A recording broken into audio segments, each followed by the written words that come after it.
You don't get it.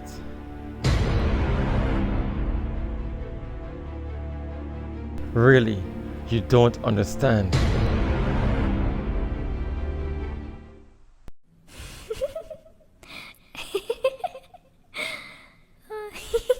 Wake up. Wake up.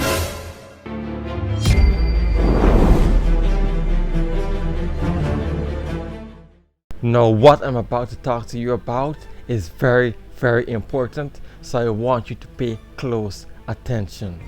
Now, we're about to dive into sleep and how you've been doing it all wrong.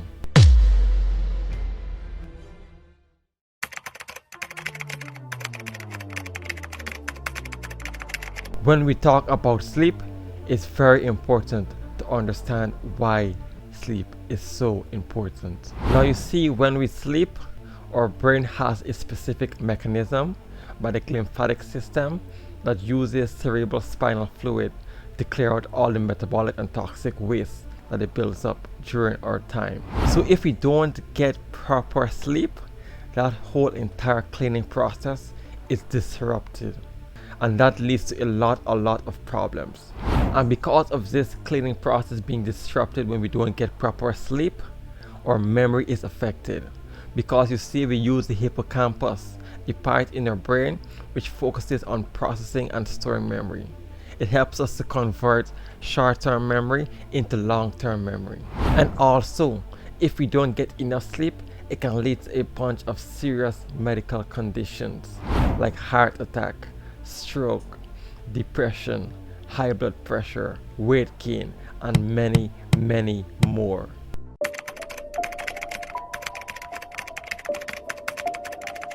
So now that we know about the harmful effects of sleep, I think it's now time that we dive into why you think that you're getting the type of sleep that you deserve, but actually you're not. So let's get into that. Now, the real problem is that you're not getting 7 to 9 hours of deep quality sleep. Now you might say, okay, I'm getting 8 hours a day of rest, but actually you're not. Okay, so basically there are two stages of sleep: the REM sleep and the non-REM sleep. So when you're sleeping for 8 hours, you usually fluctuate between these two stages. But in the beginning stage, you spend more of your time in non-REM sleep, and then in the latter part of your sleep, you spend most of your time in the REM sleep. So when you don't get 7 to 8 hours of sleep, you're not just losing 20% of your sleep. You're actually losing more, because in REM sleep, that's where your brain processes new learnings and motor skills that you would have picked up throughout the day, committing some to memory, maintaining others, and deciding which ones you should delete. But in non-REM sleep, your brain is more on the dormant side, and in REM sleep, that's when your brain is more active. Another important thing that you need to know about what really is the problem for you not getting quality sleep is that you're waking up too many times in the middle of the night. And this could be as a result of many things. It could be because of some sort of sound that someone makes or that you hear somewhere. It could be because of the lights that probably woke you up, or sometimes it's even your body waking itself up for you to use the restroom. But oftentimes, when we're waking up in the middle of the night, we usually reach for our phones and we end up checking social media or our notifications in general to see what's new, and that drastically destroys the quality of our sleep. This brings us to caffeine use. Me personally, I don't like using caffeine because it disrupts the normal body indicators, telling you what's right and what's wrong. So when you're actually tired, you won't feel tired because you've just drank some caffeine. If you're not feeling refreshed and energetic when you wake up, then that's a sign that you need to improve the quality of your sleep. Also, drinking caffeine a few hours before you sleep can affect the quality of your sleep. It'll take you a longer time to actually fall asleep, and you might not even fall asleep properly because your body still has that caffeine within you.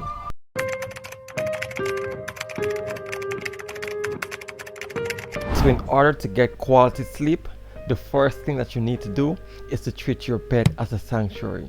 Do not have any telephones around your bed, and try to only use your bed when you're about to sleep.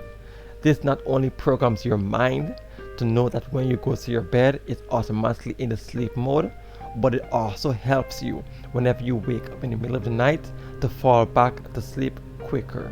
Now the second thing is to eliminate the light and the sound sources when you're about to sleep. The darker and quieter your sleeping environment is, the better your quality of sleep will be, because it helps you to go through the full good cycle of your sleep. Thirdly, avoid eating and drinking 2 to 3 hours before you sleep. Drinking especially caffeine. You see, the thing is, you don't want your body to be focusing a lot of its energy digesting the food you would have just eaten. You want it focusing on developing the mind and the natural body processes that goes on as you're sleeping, the replenishing process that goes on. Because you notice when someone eats or drinks a lot before they sleep, they don't actually feel as refreshed as they could have if they went to bed maybe an hour or 2 hours before eating. We have now arrived to the fourth point, and that's avoid using screens 30 minutes to an hour before you actually sleep, because it gets your mind in that active state. So when you're going to bed, you're going to be thinking about what you just saw and what you just heard, and it's going to prevent you from actually getting sleep. Now if you really want to, you can use books, like actual books, or you can use the blue light filter lenses or the blue light filter on your devices. And lastly but not least, you want to go to bed around the same time every single day. This allows you to have a proper circadian rhythm, a time where your brain is at its best active, and then there's a time where your body is just ready to rest. You don't want to be mixing up these two things, because it can affect your performance not only in school but in your workplace or just your daily activities, your attention and focus. Now I want you guys to take what I just said there very seriously, because a lot of our health problems leads back to poor sleep habits. So if we can fix this, then we're gonna be in a really good position. And many people overlook health, and health is the number one thing that we all should be focusing on. Anyway, that's enough talking. I'll see you later. Peace.